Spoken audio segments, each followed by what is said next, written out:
Mabuhay Pilipinas! Maligayang pagbabalik dito sa aking channel, pero kung bago ka lang, pasuyo ng like and subscribe. Salamat agad! Ngayong araw ng Huwebes, February 8, 2024, mga kababayan, muli pong nagbabalik ang epekto ng hanging amihan o northeast monsoon sa ating bansa.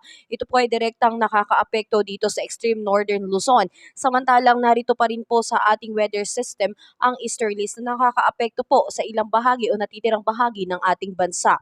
Kaya naman asahan po natin mga kababayan dito po sa bandang Batanes at Babuyan Island, ang panahon po dyan ay cloudy sky with light rains po. Epekto po yan ng hanging amihan, wala naman pong significant impact. Samantalang dito po sa atin sa Metro Manila at ilang natitirang bahagi ng ating bansa ay makakaranas po ng partly cloudy to cloudy sky with isolated rain shower and thunderstorm. Yan po ay epekto naman po ng easterlies o ang mainit na hangin mula sa dagat Pasipiko at localized thunderstorm.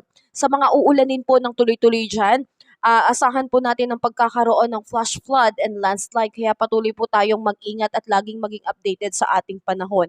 Samantakang dako naman tayo dito sa Davao Region, Caraga, Northern Mindanao, patuloy pong makakaranas ng maulap na papahuri na mayroon pong scattered rain shower and thunderstorm. Dulot pa rin po yan ng easterlies. Magkakaroon po ng posibleng flash flood and landslide. Dulot nga po ng pagkakaroon ng moderate to heavy rain po ang asahan. Kaya ugaliin po natin, lalo na sa gabi, ang magdala ng payong kung lalabas ng bahay.